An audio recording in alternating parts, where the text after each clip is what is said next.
नमस्कार जय जगन्नाथ। आज मुझे सन्धि क्वेश्चन नहीं आसी जहाँ आम डिस्कसन करवा जहाँकि तुम मन को आगू आसुवा शिक्षाशास्त्री एग्जाम रे बहुत हेल्पफुल हे बोली भावुँ। केवल जे आम थ्योरी पढ़ा से हेनी जदि आम मल्टीपल चॉइस प्रैक्टिस करवा ताहले आमर जे पढ़ी पाठ कौन माइंड रे सेट हो।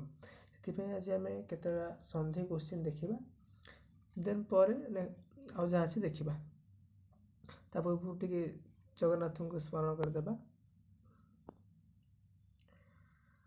ओम नीलाचल निवासाय नित्याय परमात्मने बलभद्र सुभद्राभ्याम जगन्नाथाय ते नमः। एबे आम आरंभ करवा। देख आमर सन्धि तो बहुत सूत्र अच्छे आम सब सूत्र को तो पढ़ी मन रखा हो पारनी तो किसी ट्रिक आ सूत्र मध्यम आम ऑप्शन रु बाछिया चेष्टा करें एलिमिनेट मेथड माध्यम है। तो फास्ट क्वेश्चन अच्छी दीर्घ संदेह किम उदाहरण प्रदर्शयत। दीर्घ संधि कोटा उदाहरण बोली पचार आमको। फास्ट देखा प्रतियुक्त एक प्रत्येकम तो प्रतियुक्त एक प्रत्येकम प्रति इकार अच्छी एकम एकार तो ए मिसिकी कौन हम इ जदि थी पर यदि ए थी ताले सेटा यण संधि हम तो ये दीर्घ संधि हेनी। तापर देवेंद्र देव युक्त इंद्र देवेंद्र देवरे कौन अच्छी देवरे देवरे अ अच्छी बरे अकार है। तापर इंद्र अच्छी तो अ मिसिकी इ मिसिकी कौन होगा ए होगा तो ए जो आसो सीटा दीर्घ हेनी से कौन हम से गुण संधि हम आमको दीर्घ वर्ण खोजार अच्छे है। तो दीर्घ वर्ण कोटा देखा भानुदय भानु गोटे शब्द अच्छी भानु भानु युक्त उदय ये देख भानु रे न कौन अच्छी उकार अच्छी तापर कौन अच्छी उकार अच्छी तो उ मिसिक कौन हो जान दीर्घ हो है दीर्घ। तो यही भाव में जो दीर्घ वर्ण आसी पद मध्य से दीर्घ संधि आम बोली जापर। तो भानुदय दीर्घ अच्छी ना नहीं अच्छी तो से आंसर कौन हम भानुदय है। आउ एक एक एक युक्त एक एक एक यहाँ कौन हम वृद्धि संधि उदाहरण हम। तापर देखिए आम तापर इतोपि इतस्मिन् पदे संधि कह इतोपि पचार इतोपि पदे कौन संधि हम भाव टे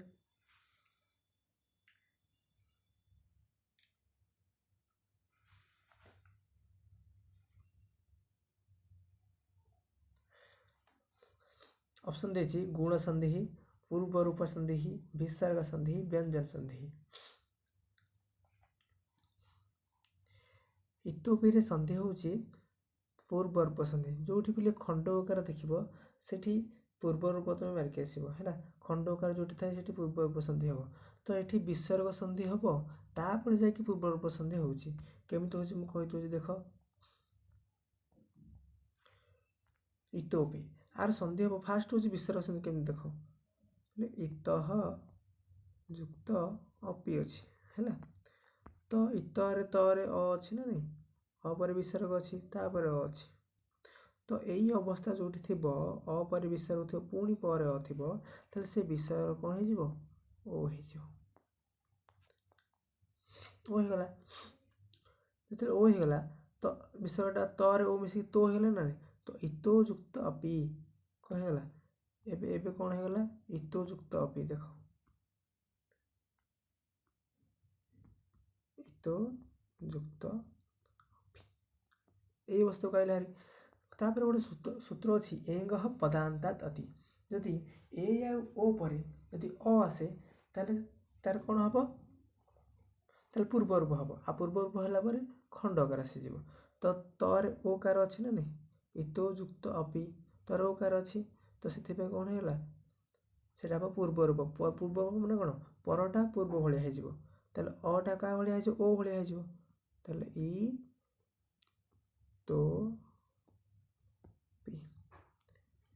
इतोपि होगला ହେଲା। ତ ଏଇଠି ଫାଷ୍ଟ ବିସର୍ଗ ସନ୍ଧି ହେଇଛି ନା ନାଇଁ, ଏଇଟା କେଉଁ ସୂତ୍ରରେ ହେଇଛି? ଅତ ରୋର ଅପ୍ଲୁତାତ୍, ଅପ୍ଲୁତ ଗୋଟେ ସୂତ୍ର ଅଛି ତା ଦ୍ୱାରା ଏଇଟା ହେଇଛି, ତାପରେ ପୂର୍ବ ରୂପ ହେଇଛି ହେଲା। ଆମେ ନେକ୍ସଟ ଦେଖିବା ଏବେ।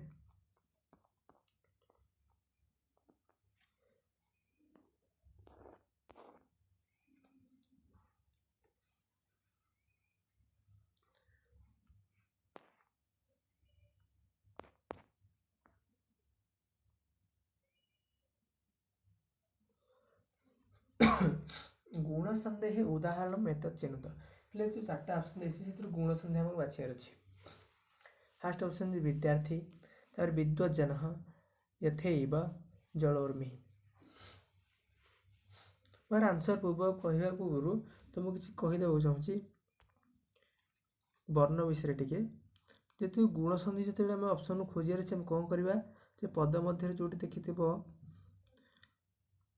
ଅ, ଏ, ଓ, ଅର୍ ହେଲା, ଏଇ ଚାରିଟାକୁ ଯଦି ଥିବ ପଦ ମଧ୍ୟରେ ପାଇବ, ସେଠି ତମେ ଗୁଣ ସନ୍ଧି ପାଇବ। ଆଉ ଯଦି ଆ ଥିବ,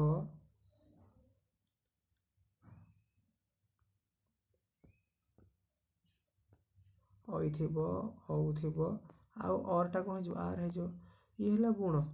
ଏଇ ଯେଉଁ ଉପର ଚାରିଟା ହେଲା ଗୁଣ, ତଳ ଚାରିଟା ହେଲା କ'ଣ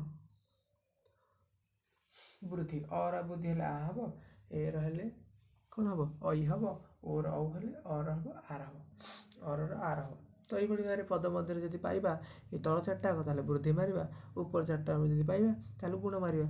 ଏବେ ଦେଖ ଏଇଠି ଏଇ କୋଶ୍ଚିନ୍ରେ କ'ଣ ଅଛି, ଗୁଣ ସନ୍ଧି ପଚାରିଛି ନା ନାହିଁ।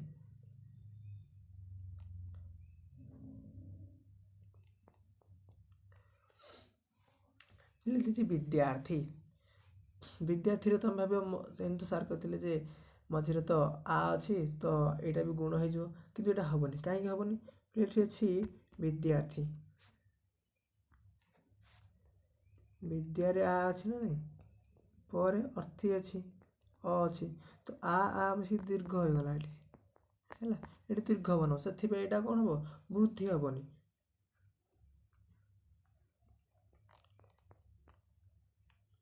ତାପରେ ଦେଖିବା ଦୀର୍ଘବର୍ଣ୍ଣ ଯେଉଁଠି ଦୀର୍ଘ ହେଇ ଆସୁଥିବ, ଦୀର୍ଘ ସନ୍ଧି ଯେଉଁଠି ଜାଣିବାର ଅଛି, ଦୀର୍ଘ ହେଇ ଆସୁଥିବ ସେଠି ଆ ବି ଆସୁଥିବ ହେଲା।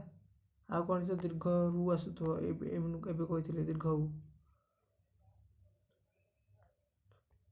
সেটা ଜାଣିବା ଆମେ କ'ଣ ଦୀର୍ଘ ସନ୍ଧି। ତ ଏଠି ତ ଦୀର୍ଘ ସନ୍ଧି ବିଦ୍ୟାର୍ଥୀ ହେବନି, ତାର ବିଦ୍ୱଜ୍ଜନ, ବିଦ୍ୱତ୍ ଯୁକ୍ତ ଜନ, ବିଦ୍ୱଜନ, ତକାର ଆସୁଛି, ସେଥିପାଇଁ କ'ଣ ବ୍ୟଞ୍ଜନ ସନ୍ଧି ହେଇଯିବ। ତାପରେ ଯଥୈବ, ଯଥୈବରେ କ'ଣ ଆସୁଛି କି ଯଥା,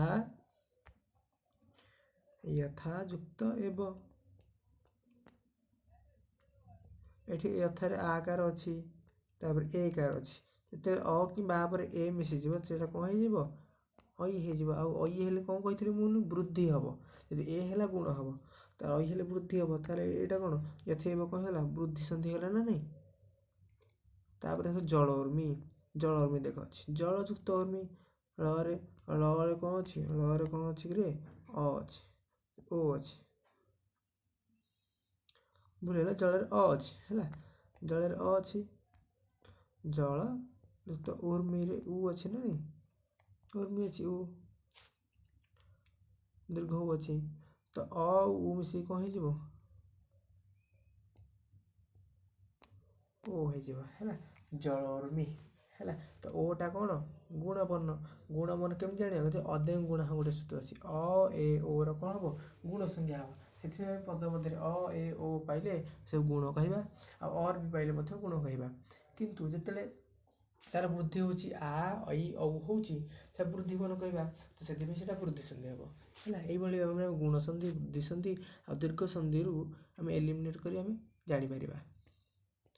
ତାପରେ ଦେଖିବା ନେକ୍ସଟ କ୍ୱେଶ୍ଚିନ୍, ଅଧୋଲିଖିତେଷୁ ବୃଦ୍ଧି ସନ୍ଧି ପ୍ରଦର୍ଶୟତ। ଏବେ ସାଙ୍ଗେ ସାଙ୍ଗେ କହିଥିଲି ତୁମକୁ, ଦେଖ ସତ୍ ଯୁକ୍ତ ଚିତ୍, ତ ଆସିଯାଉଛି, ଇଏ ହେଲା କ'ଣ ବ୍ୟଞ୍ଜନ ସନ୍ଧି, ଇଏ ତ ହେବନି, ବୃଦ୍ଧି ସନ୍ଧିରେ ଆସିବନି।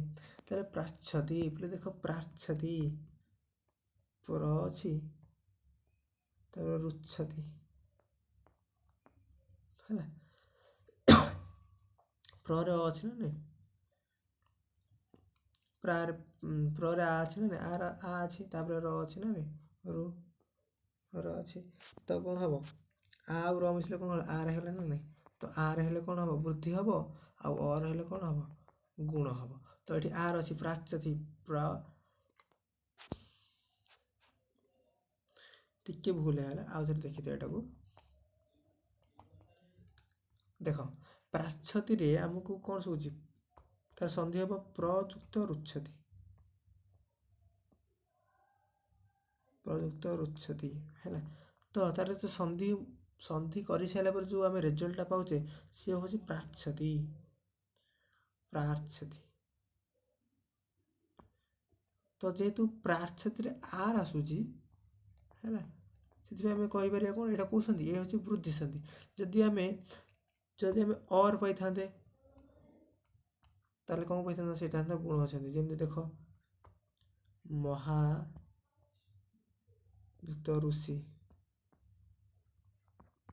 ହେଲା ତ ମହାରେ ଆ ଅଛି ଏ ଅଛି ର ଅଛି ହେଲା ଆ ଅଛି ଏ ର ଅଛି ତ ଇଏ କ'ଣ ହେଲା ଆର୍ ନକି ଅ ରହୁଛି ନା ନାଇଁ ମହର୍ଷି ହେଉଛି ନା ଆଗ ମହର୍ଷି ହେଉଛି ଅ ରହୁଛି ତ ଆମେ ସନ୍ଧିର ରେଜଲ୍ଟ ପରେ ଦେଖିବା କ'ଣ ଆସୁଛି ଅର୍ ଶୁଭୁଛି ନା ଆର୍ ଶୁଭୁଛି ଯଦି ଅର୍ ଶୁଭୁଛି ସିଏ ହେଲା ଗୁଣ ଯଦି ଆର୍ ଶୁଭୁଛି ସିଏ ହେଲା ବୃଦ୍ଧି ତ ଏ ପ୍ରାଚ୍ଛତିରେ ଆମକୁ ଆର୍ ଶୁଭୁଛି ଆମେ ସିଧା ମାରିବା ବୃଦ୍ଧି ହେଲା ତାପରେ ଦେଇଛି ପ୍ରତ୍ୟାଶା ହେଲେ ପ୍ରତିଯୁକ୍ତ ଆଶା ଇରେ କ'ଣ ହେଇଛି ଫେରେ ଇରେ ହେଇଛି ଇର ହେଇଛି ତ ଏଇଟା ଇଅଣ ସନ୍ଧି ହେଉଛି ତାପରେ ଦେଇଛି ଷଷ୍ଠ ସସ୍ ଯୁକ୍ତ ଥ ଷଷ୍ଠ ତ ଇଏ ହେଲା ବ୍ୟଞ୍ଜନ ସନ୍ଧିର ଏକ୍ଜାମ୍ପଲ୍ ଛାଡ଼ ତାପରେ ଦେଖିବା 5 ନମ୍ବର ଅୟାଦି ସନ୍ଧି ଉଦାହରଣ ୟୋଜତ ଏଥିରୁ କେଉଁଟା ଅୟାଦି ସନ୍ଧି ଆମେ ଦେଖିବା ଅୟାଦି ସନ୍ଧି କେମିତି ଜାଣିବା ମୁଁ କହିଦେଉଛି ଦେଖ ଆ ପୂର୍ବରୁ ମୁଁ କହିଛି ଯେଉଁଠି ଖଣ୍ଡ ଉଗାର ଥିବ ସେଇଟା ଛାଡ଼ିଦେବ ସେଇଟା ହେଉଛି ପୂର୍ବ ରୂପ ସନ୍ଧି ଇଏ ତ ଗଲା ତାପରେ ଭାନୁ ରୁଦେତି କେମିତି ହେବ ଭାନୁ ବିସର୍ଗ ଅଛି ଭାନୁ ଯୁକ୍ତ ଉଦେତି ତ ଏଠି ବିସର୍ଗର କ'ଣ ହେଇଛି ରୁକାର ହେଇଛି ହେଲା ସ୍ୱରରେ ରୁକାର ହେଇଛି ତ ସେଠି ଭାନୁ ବିସର୍ଗ ସନ୍ଧି ହେଇଯାଉଛି ତ ଇଏ ହେବନି ଗଲା ତାପରେ ହେଇଛି ସାଧବା ଗଛ ଆଉ ଗୋଟେ ହେଇଛି ହୃଦୟ ଔଦାର୍ୟମ୍ ତ ଦେଖ ସାଧବ ଗଛ ତା ପୂର୍ବରୁ ମୁଁ ଟିକେ କହିଦେବାକୁ ଚାହୁଁଛି ପଦ ମଧ୍ୟରେ ଯେତେବେଳେ କ'ଣ ଆସିବ ଅୟ ଆୟ ଅବ ଆବ ସେତେବେଳେ କ'ଣ ଜାଣିବ ସେତେବେଳେ ଅୟାଦି ସନ୍ଧି ତାର ସେଇଟା ଅୟାଦି ସନ୍ଧି ହେବ ଦେଖ କା ସ୍ଥାନରେ କ'ଣ ଆଦେଶ ହେଉଛି ଯଦି ଏ ଥିବ ଏଠି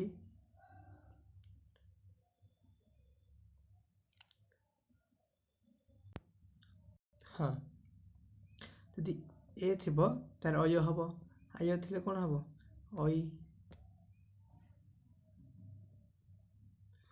ଓର କ'ଣ ହେବ କି ଅବ ଔର ଆବ ହେଲା ତ ଏର କ'ଣ ହେବ ଏମିତି ଦେଖ ମୁଁ ଉପରେ କରିଦେଇଛି ଏଇଟା ତ ଯଦି ଏ ଥିବ ଅୟ ହେବ ଅଇ ଥିଲେ ଆୟ ହେବ ଓ ଥିଲେ ଅବ ହେବ ଔ ଥିଲେ ଆବ ହେବ ତ ଏ ଅଇ ଓ ପରେ ଯଦି କୌଣସି ସ୍ୱରବର୍ଣ୍ଣ ଆସେ ତାହେଲେ ଏ ସ୍ଥାନରେ ଅୟ ସ୍ଥାନରେ ଆୟ ଓ ସ୍ଥାନରେ ଆବ ଅବ ଓ ସ୍ଥାନରେ ଆବ ଆଦେଶ ହେବ ତ ଆମେ ଏବେ ଏଠି ଦେଖିବା କ'ଣ ଅଛି ତ ଠିକ୍ ହିସାବରେ କହିବା ଆମେ ଯେଉଁଠି ଅବ ଆବ ପଦ ମଧ୍ୟ ଶୁଣିବା ସେଠି ଆମେ ଅୟାଦି ସନ୍ଧି ମାରିପାରିବା କିନ୍ତୁ ଯଦି ସୂତ୍ର ଅନୁସାରେ ଯିବା ତାହେଲେ ଦେଖ କ'ଣ ହେବ ଆନ୍ସର ଏ ଠିକ୍ ଅନୁସାରେ ଗଲେ ଦେଖ ସାଧବା ଗଛ ସାଧରେ ଅବ ଆସୁଛି ହେଲା ସାଧବା ଗଛରେ ଅବ ଆସୁଛି ସେଥିପାଇଁ ଇଏ କ'ଣ ହେବ ଯେହେତୁ ଅବ ଆସୁଛି ତ ଅବ କାହା ଜାଗାରେ ହେଇଥିବ ବୋଲି ଭାବୁଛ ଓ ଜାଗାରେ ହେଇଛି ଅବ ନା ନାଇଁ ଅବ ଓ ଜାଗାରେ ହେଇଛି ନା ନାଇଁ ତ ଦେଖ କେମିତି ହେଉଛି ସାଧୁର ପିଲେ ସମ୍ବୋଧନରେ ହେବ ସାଧୁ ତା ସନ୍ଧି ହେଉଛି ସାଧୁ ଯୁକ୍ତ ଆଗଛ ତ ସାଧୁରେ ଓ କାର ଅଛି ନା ନାଇଁ ସାଧୁରେ ଓ କାର ଅଛି ତ ଓ କାର ସ୍ଥାନରେ ଅବ ହେଇଗଲା ଧଟା କ'ଣ ହଳନ୍ତ ହେଇଗଲା ତ ସାଧ ଅବ ହେଇଗଲା ନାଇଁ ଏଇଟା ହେଉଛି ସା ଅଛି ସା ଧରେ ଅମିଶିଲେ ଧ ହେଇଗଲା ସାଧବ ଆଗଛ बरे आ मिसिकी बा ହେଇଗଲା ହେଲା साधा गच्छ ହେଇଗଲା तो यहाँ कौ सन्धि अयादि सन्धि।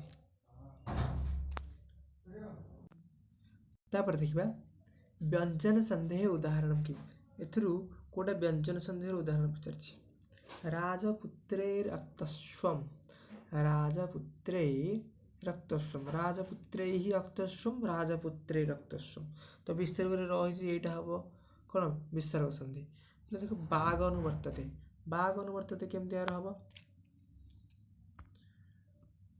बाक तो अनुवर्तते है तो कर कौन है कर ग ही आपको कहते जस्त्व संधि है जो प्रथम वर्ण थी तृतीय वर्ण आदेश हो कहते जस्त्व संधि ये क अच्छी कर ग है कटा गोटे व्यंजन वर्ण ना नहीं तो ये व्यंजन संधि उदाहरण कौटा ना बाघ अनुवर्तते बाघ युक्त अनुवर्तते बाघ अनुवर्तते है तापर विश्वैश्वर्यम ये कौन से अच्छी ना नहीं तो ये आम कौन कहीपर ये है वृद्धि संधि ये साधोत्र ये खंडकर अच्छी ये है पररूप संधि तो ये भाई भाव सीधा संधि जापर है तापर देखा तो 7 नंबर देख ष्टुत्व संधेर बायम एठू कोटा ष्टुत्व संधि पचार ष्टुत्व संधि मैंने कौन स आउट अथवा ष्टुत्व संधि आम जापर पद मध्य है तो हरिष्टिकते स ट अच्छी तो सीधा आम कहीपर तार आंसर हूँ हरिष्टिकते है यदि आर व्याख्या करवा ताले कौन हम हरीश थिला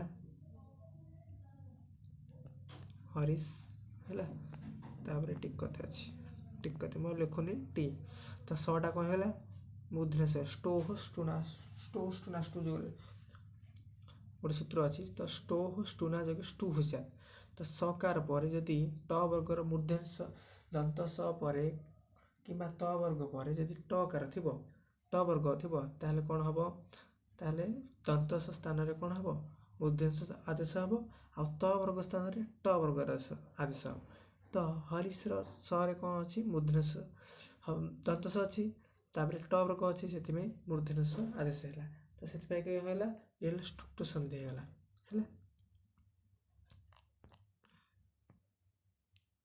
तापर बागिश बागिश बाघयुक्त बागिश ये जस्त्व संधि कर ग है तृतीय वर्ण जो थी ये बाक महिमा बोले बांग महिमा तो यहाँ आम आगू पढ़ा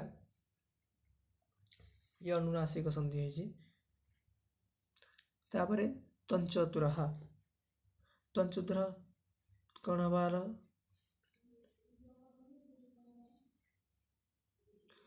तत्युक्त चतुर तंचतुर है पर कहि जोटा जो समय कह कथा मुझे कहीदेवी तो तापर अच्छी निम्नलिखितेषु विसर्ग संधि निर्देशित एथुरु विसर्ग संधि कोटा निर्देश कर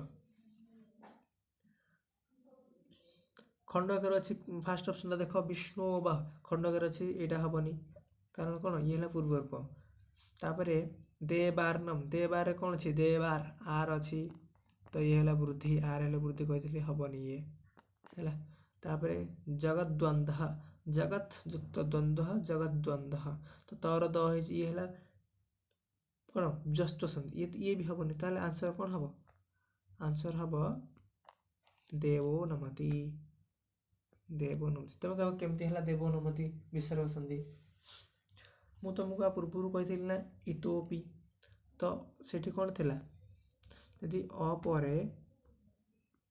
विसर्ग थी तापर अकार थी ताले कौन हम ओ हम विसर्ग स्थान ओ हम एठी भी सेमती देख अकार थी पर विसर्ग थी पर वर्गर तृतीय वर्ण थी माने क ख छाड़ दे कि ग घ उ थी है च छाड़ी कि ज झ नि एमती थी हस प्रत्याहार वर्ण थी यहाँ कहते हस प्रत्याहार हसीच गोटे सूत्र अच्छी तो हसीच सूत्र कौन जे ह पर विसर्ग थी पर हस प्रत्याहार कौन सी वर्ण थी ताले जो विसर्ग स्थान ओकार हो तुम ये देख से सूत्र आप्लाय हो ना ना ये देव देव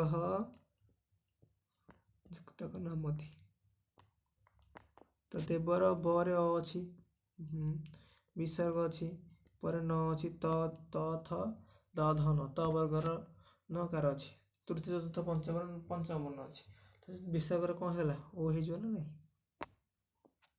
ହେଇଯିବ ଓ, ତାହେଲେ ବ ବିସର୍ଗ ସ୍ଥାନରେ ଓ ଯେ ହେଇଯିବ, ତାହେଲେ ବ ଓ ମିଶିକି ବୋ ହେଇଗଲା, ଦେବ ନମତି। ତ ଦେବ ଯୁକ୍ତ ନମତି, ଦେବ ନମତି। ତମେ ଏମିତି ଯାଇପାରିବ ହେଲା। ଏମିତି ତମେ କ'ଣ ଜାଣିପାରିବ ଯେ କେଉଁଠି ବିସର୍ଗ ସନ୍ଧି ହେଇଛି, ଉକାର ହେଇଛି ସେଠି ବିସର୍ଗ ସନ୍ଧି ହେଇଛି। ତାପରେ ଚମୁ ଦଧି ଅସ୍ୟ ସନ୍ଦେହେ ନାମ ବଦତୁ। ଇଏ କେଉଁ ପ୍ରକାର ସନ୍ଧି? ଚମୁ ଦଧି। ମୁଁ ପୂର୍ବରୁ କହିଛି ଏଇଠି ଦୀର୍ଘ ଅଛି ନା ନାହିଁ? ଇଏ ଦୀର୍ଘ ହଉ ନା ଇଏ କେଉଁ ଚିହ୍ନ? ଇଏ ଦୀର୍ଘ ହଉ, ତ ଦୀର୍ଘ ସନ୍ଧି ଏଠି ହେଲା। ଏଇଟା କିଛି ଭାବିବାର ନାହିଁ। ଏଇଟା ଯଦି ଦୀର୍ଘ ହେଇଥିବ, ଦୀର୍ଘ ଚିହ୍ନ ଥିବ ହେଲା, ଆଉ କ'ଣ ଥିବ? ଆଉ ଦୀର୍ଘ ଆ ଥିବ, ତାହେଲେ ସେ କ'ଣ ହେଇଯିବ? ଦୀର୍ଘ ସନ୍ଧି ଆମେ କହିପାରିବା। ଦୀର୍ଘ ସନ୍ଧିଟା ବହୁତ ସରଳ, ତମେ ଜାଣିପାରିବ। ମୁଁ କହିଦେଉଛି ଦେଖ ଟିକେ। ଯେମିତି ନର୍ମାଲ ଏକ୍ଜାମ୍ପଲ୍ ବିଦ୍ୟାଳୟ, ବିଦ୍ୟା ଯୁକ୍ତ ଆଳୟ, ତ ବିଦ୍ୟାରେ ଆ ଅଛି, ପରେ ଆ ଅଛି, ସେଥିପାଇଁ ଆ ହେଇଗଲା। ଦୀର୍ଘ ସନ୍ଧିର କ'ଣ ହବ? ଯେ ପୂର୍ବପଦର ଅନ୍ତିମ ବର୍ଣ୍ଣ ଯାହା ଥିବ, ପରପଦର ଅନ୍ତିମ ବର୍ଣ୍ଣ ସେୟା ଥିବ ହେଲା। ଅକ ସବର୍ଣ୍ଣ ଦୀର୍ଘ ଗୋଟେ ସୂତ୍ର ଅଛି। ସେ ସୂତ୍ର ଅନୁସାରେ ଯଦି ପୂର୍ବପଦରେ ତା ସବର୍ଣ୍ଣ ବର୍ଣ୍ଣ, ଅର ସବର୍ଣ୍ଣ ଅ କିମ୍ବା ଇର ସବର୍ଣ୍ଣ ଇ କିମ୍ବା ଇ, ଯଦି ପୂର୍ବପଦର ଅନ୍ତିମ ବର୍ଣ୍ଣରେ ଅ, ପରପଦର ଅନ୍ତିମ ବର୍ଣ୍ଣ ଆ କି ଅ ଥାଏ, ତାହେଲେ ଅ ଆ ମିଶିକି ଆ ହେଇଯାଏ। ତ ସେଇଭଳି ଭାବରେ ଯଦି ଇ ଆଉ ଇ ଥିଲେ ଦୀର୍ଘ ଇ ହେବ, ଉ ଥିଲେ ଦୀର୍ଘ ଉ ହେବ। ତ এইভাবে ଦୀର୍ଘ ସନ୍ଧିରେ ଆମେ ଦୀର୍ଘ ଯଦି ମାତ୍ରାଟାକୁ ଖୋଜିଦେବା, ତାହେଲେ ଦୀର୍ଘ ସନ୍ଧିର ଉଦାହରଣ ଆମେ ପାଇଯିବା। ତ ଏଠି ଚମୁ ଦଧିରେ ଉ ଦୀର୍ଘ ଉ ଅଛି, ତ ସେଥିପାଇଁ ଆର ଆନ୍ସର କ'ଣ ହେବ? ଦୀର୍ଘ ସନ୍ଧି ହେଲା। ତାପରେ ଗୁଣ ତ ହବନି, ପରରୂପ ହବନି। ତାପରେ ତବେଇବ। ତବେଇବ କ'ଣ? ତବେଇବରେ କ'ଣ ଅଛି? ଏଇ ଅଛି ନା ନାହିଁ? ଆଉ ଏଇଟା କାହାର ଚିହ୍ନ? ବୁଦ୍ଧିର ଚିହ୍ନ। ତାହେଲେ ଆନ୍ସର କ'ଣ ହେବ? ବୃଦ୍ଧି। ସିଧା କଥା, ବୃଦ୍ଧି ହେଇଯିବ ହେଲା। ତାର ଆନ୍ସର କ'ଣ? ତବ ଯୁକ୍ତ ହେବ ତବେଇବ। ତାପରେ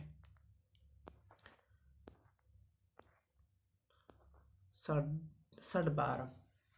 ଏଠି ଦେଖ ଡଟା କ'ଣ? ତୃତୀୟ ବର୍ଣ୍ଣ ନା ନାହିଁ? ମୁଁ ଆ ପୂର୍ବରୁ କହିଥିଲି ଯଦି ତୃତୀୟ ବର୍ଣ୍ଣ ପଦ ବୋଧରେ ମିଳିବ, ସେ ଜାଣିବ ସେ ପ୍ରଥମ ବର୍ଣ୍ଣରୁ ସେ ହେଇଛି ବୋଲି। ତ ଏଠି ଷଟ୍ ଯୁକ୍ତ ବାରମ ଅଛି, ଷଟ୍ ଯୁକ୍ତ ବାରମ ଅଛି।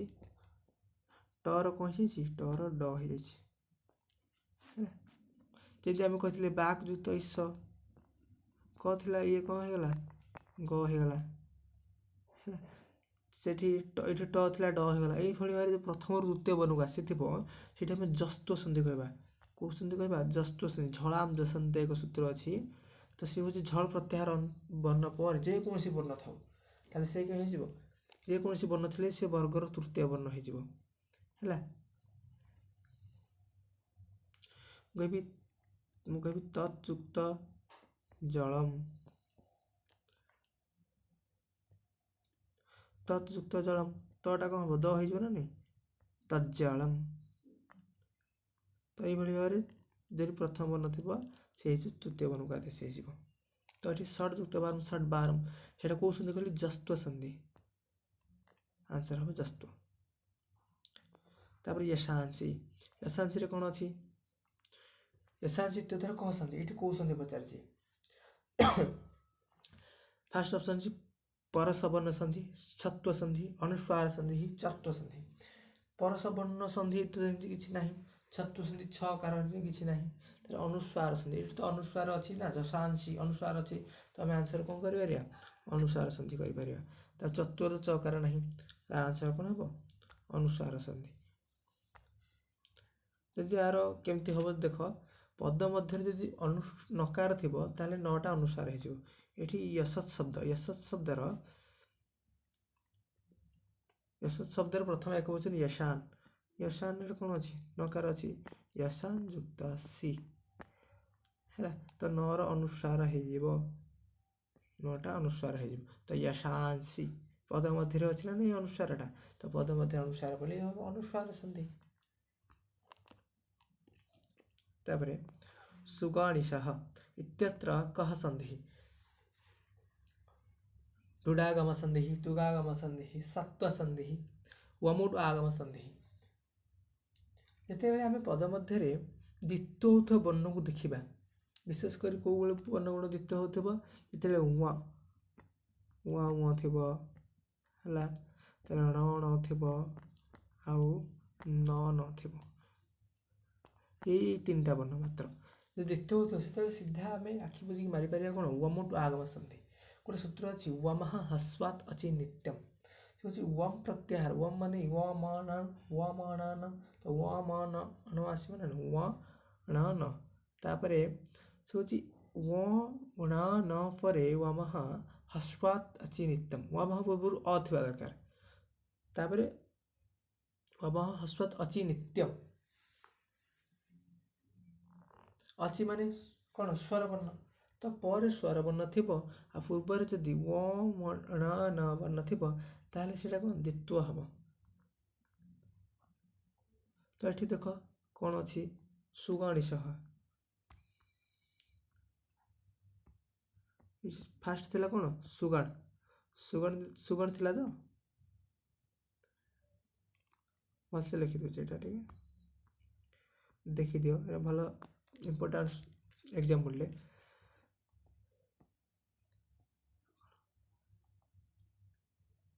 ଏଠି ଥିଲା ସୁଗଣ ଥିଲା ତାପରେ ଥିଲା ଈଶ ଥିଲା ହେଲା ତ ଈଶ୍ୱର କ'ଣ ଅଛି ଏଇଟା ହର୍ଷ ଅଛି ନା ୱମଃ ହସ୍ୱାତ୍ ଅଚି ନିତ୍ୟମ୍ ଅଛି ମାନେ ସ୍ୱରବର୍ଣ୍ଣ ତ ହର୍ଷ ଇଟା ହେଉଛି କ'ଣ ସ୍ୱରବର୍ଣ୍ଣ ଆଉ ହସ୍ୱାତ୍ ଣ ପୂର୍ବରୁ ଯେଉଁ ଗ ଅଛି ସୁଗଣ ଗଟା ଅ ଅଛି ନା ନାଇଁ ଗର ଅ ଅଛି ତାପରେ ଣ ଅଛି ତ ଅ ପରେ ଯେହେତୁ ଣ ଅଛି ଇଏ ହେଉଛି ହସ୍ୱାତ୍ ମାନେ ହସ୍ୱ ଅଙ୍ଗ ପରେ ଗଟା ଅଛି ସରି ହସ୍ୱ ଅଙ୍ଗ ପରେ ଣଟା ଅଛି ଆଉ ତାପରେ ହର୍ଷବର୍ଣ୍ଣ ଅଛି ତ ଏଇ ଣଟା କ'ଣ ଦ୍ୱିଥର ହେଇଯିବ ତ ସୁଗଣିଶଃ ୱମୁଟ ଆଗମ ଏଠି ହେଇଛି ହେଲା ତ ଆଉ ଗୋଟେ ଏକ୍ଜାମ୍ପଲ ସେମିତି ଦେବା ଆଉ ଗୋଟେ ଏକ୍ଜାମ୍ପଲ ହେଉଛି କୁର୍ବାନ ଯୁକ୍ତ ଇହ ତ ଏଠି ବରେ ଅଛି ଏଠି ନ ଅଛି ତାପରେ ପୁଣି କ'ଣ ଅଛି ସ୍ୱରବର୍ଣ୍ଣ ଅଛି ତ ସେଥିପାଇଁ କ'ଣ ହେବ ଏଇ ନଟା କ'ଣ ହେବ ଦ୍ୱିତ୍ୱ ହେଇଯିବ ହେଲା ଦ୍ୱିତ୍ୱ ହେଲେ କୁର୍ବାନ୍ୟ ହେବ ହେଲା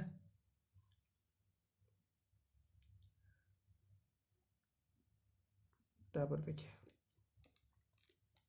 ନେକ୍ସଟ ଅଛି ବୃହକ୍କା ଇତ୍ୟାଦି ବୃହଙ୍କା ଏଠି କ'ଣ ଦେଇଛି ଚନ୍ଦ୍ରବିନ୍ଦୁ ଦେଇଛି ବୃହକ୍କା ଅତ୍ର ସନ୍ଧି ଏଠି ଦେଖ ବୃଦ୍ଧି ତ ହେବନି ୟଣ ତ ହେବନି ନା ଏଠି ବୃଦ୍ଧି କିଛି ବର୍ଣ୍ଣ ନାହିଁ ୟଣ ନାହିଁ ୟରଳ ତ କିଛି ନାହିଁ ୟଣ ସନ୍ଧି ହେବନି ବିସର୍ଗ ସନ୍ଧି ବୃହ ଯୁକ୍ତ କା ସେମିତି ତ କିଛି ନାହିଁ ନା ତ ଏଠି ଯୋଡ଼େ କ ମିଶିକି ଅଛି ତ ଆମେ ଯାଇପାରିବା ଏଠି ବ୍ୟଞ୍ଜନ ସନ୍ଧିକି ଯାଇପାରିବା ଆନ୍ସର ହେବ ବ୍ୟଞ୍ଜନ ସନ୍ଧି ତାପରେ କିଛି ପାର୍ବତ୍ୟା आगते इत्यत्र अंश यण सन्धिः ऑप्शन न ही आम व सत्यम गुण सन्धिः अयादि सन्धि एठी कहिछि जो पार्वत्या गताई इत्यत्र को सन्धि एठी यण लिखिछि यण सन्धि अछि ना नाही न ही माने नाही आम माने ह अछि ना एठी गुण सन्धि अछि ना अयादि सन्धि अछि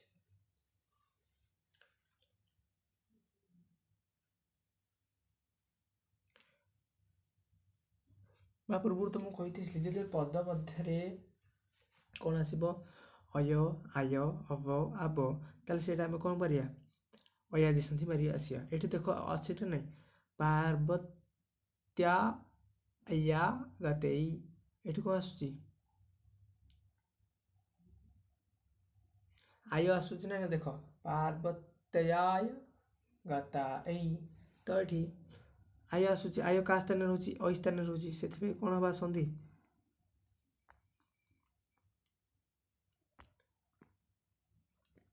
पार्वती हूँ कौन पार्वती शब्द चतुर्थी एक पार्वती युक्त आगतेई सेगला कौन पार्वत जो अ स्थान कौन हम आय हो आदेश ना नहीं आय हो पार्वत तरे आय हो पार्वत्याय हो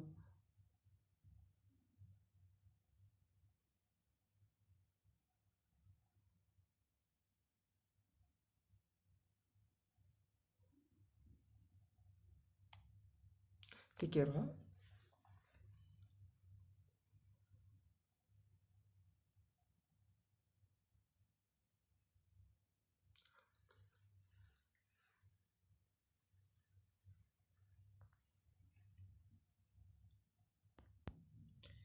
ତ ପାର୍ବତୀ ତାଗତେ ପାର୍ବତ୍ୟାଗତେ, ତ ଏଠି ଯେଉଁ ଆୟ ଆସୁଛି ନା ନାହିଁ, ତ ସେଥିପାଇଁ ଆମେ କ'ଣ କହିପାରିବା, ଏଠି ହେଉଛି ଅୟାଦି ସନ୍ଧିର ଏକ୍ଜାମ୍ପଲ୍। ଇଏ ହେଉଛି ଅୟାଦି ସନ୍ଧିର ଏକ୍ଜାମ୍ପଲ୍ ଆମେ କହିପାରିବା।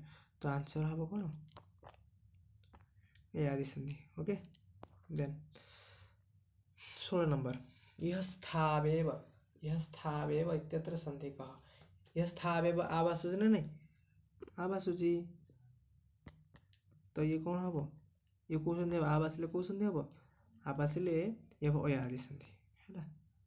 ତ ଆବଟା କେଉଁ ସ୍ଥାନରେ ରହୁଛି, ଔ ସ୍ଥାନରେ ରହୁଛି, ତ ଏଠି କ'ଣ ସନ୍ଧି ଥିବ, ଇହସ୍ଥୌ ଯୁକ୍ତ ଏବ ଇହସ୍ଥାବେବ, ଏଇଭଳିଆ ହେବ ହେଲା। ଔ ସ୍ଥାନରେ ଯେହେତୁ ହେଉଛି, ଏଠି ଯେଉଁ ସ ଥରେ ଔ ଅଛି, ତାପରେ ଯାଇକି ଆବ ହେଉଛି ଇହସ୍ଥାବେବ ହେଲା। ତାପରେ ଆଭବଚ୍ଚ ଇତ୍ୟସ୍ମିନ୍ କାହା ସନ୍ଧି, ଆଭବଚ୍ଚରେ କେଉଁ ସନ୍ଧି ପଚାରିଛି, ଭାବ କେଉଁ ସନ୍ଧି ହେବ।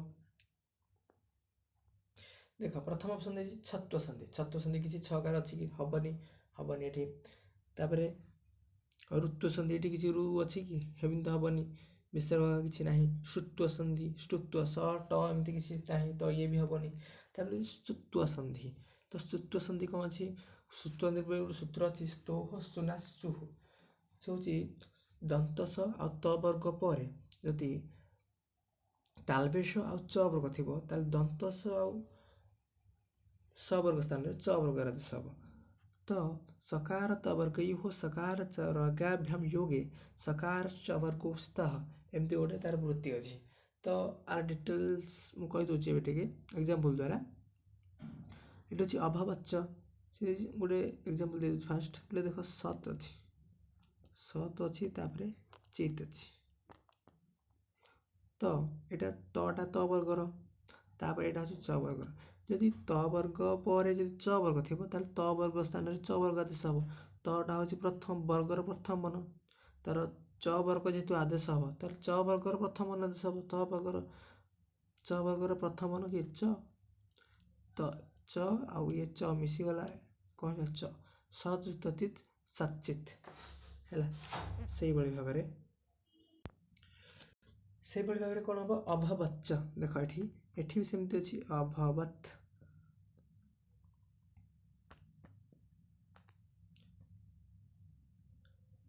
ଅଭବତ୍ ଅଛି, ତାପରେ ଚ ଅଛି। ତ ତଟା ଯେହେତୁ ପ୍ରଥମ ବର୍ଗର, ସେଥିପାଇଁ ଚ ବର୍ଗର ପ୍ରଥମ ବର୍ଣ୍ଣ ଚ ଆସିଯିବ। ତ ଚ ଆଉ ଚ ମିଶିକି ଯୋଡ଼େ ଚ ହେଲା ନା ନାହିଁ, ଅଭବଚ୍ଚ ଦେଖ ଯୋଡ଼େ ଚ ଅଛି ହେଲା। ତ ସେଥିପାଇଁ କ'ଣ ସ୍ତୁତ୍ଵ ସନ୍ଧି। ଆଉ ଏଠି ଚ ଅଛି, ସେଥିପାଇଁ ସ୍ତୁତ୍ଵ ସନ୍ଧି ଆମେ ସେମିତି ବି ମାରିପାରିବା ସୂତ୍ର ନ ଜାଣିକି।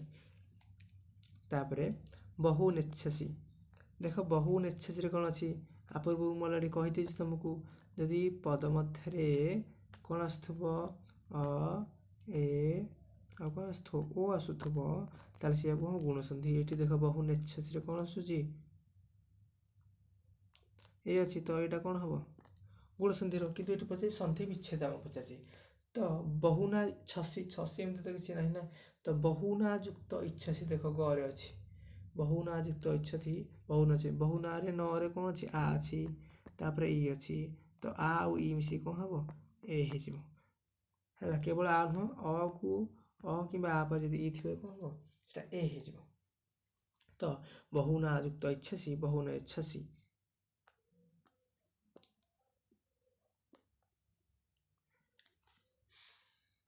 ତାପରେ 19 ନମ୍ବର ଦେଖ,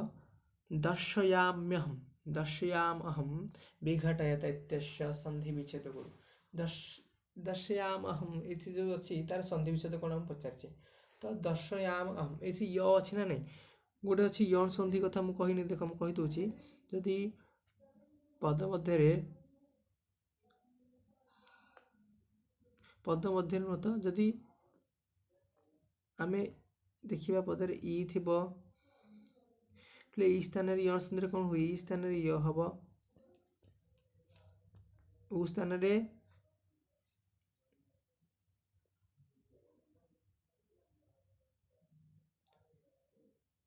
भलसे लिखि दूचे एटा इको जाने गोटे सूत्र अच्छी से कहूँ इक स्थान यण सात जिते इक प्रत्याहार वर्ण स्थान यण हम तो इ प्रत्याहार कौन इ उ रु लु य व र ल हम इ स्थान य उ स्थान व र य व र स्थान रु स्थान र लु स्थान ल है तो पद मत जो यही चारिटा पाई आम वर्ण य व र ल तो आम आराम से जापर ये हम यण संधि बा यण संधि आम जापर यण संधि य व र ल थी कौन हम यण संधि आम जापर तो ये देख दर्शयामी कौन अच्छी य अच्छी तो आम जापर ये इ स्थान य हो दर्शयामी युक्त अहम दर्शयाम्यहम दर्शयामी इ रे य हम दर्शयामी कौटे अच्छी दर्शयामी ख रे अच्छी आ घरे अच्छी आ हम तो किसी हेनी अहम हम तो दर्शयामी युक्त अहम दर्शयाम ये दर्शयामी जो मोर इ अच्छी ना ये इ रे कौन है कौ सूत्र इको यण अच्छी आटा यण संधि भी आम कहीपर तो तार आंसर कौन हम दर्शयामी युक्त अहम दर्शयाम्य तापर नेक्स्ट लास्ट क्वेश्चन देखा ह्यासनम ये भी सेमती य आसी य क्या स्थान आसे इ स्थान आसो ना नहीं ताले इ स्थान जब आसो ताले हि हम ना नहीं हि रे हि रो इ अच्छी इ स्थान य हो तो ह्य युक्त आसनम ये आसन अच्छी तो कौन हो ह्यासनम हरे इ काट इ जगह य आसला ह ये मसला ह्या होगला ह्यासनम है ह्यासनम है जो ठीक है जदि उ था कौन होता उ आसते था जमी मधुरी मधुरी कौन अच्छी देख मधुरी उ अच्छी पर अरी अच्छी ये उ स्थान कौन हो तो ध उ मिस धु हो ना नहीं धु हो तो मधु युक्त अरी मधुरी है ये धन्यवाद आपण मन जदि भिडियोटा भल लगी लाइक मारे आउ आपण सांग मानक भी शेयर करें जय जगन्नाथ।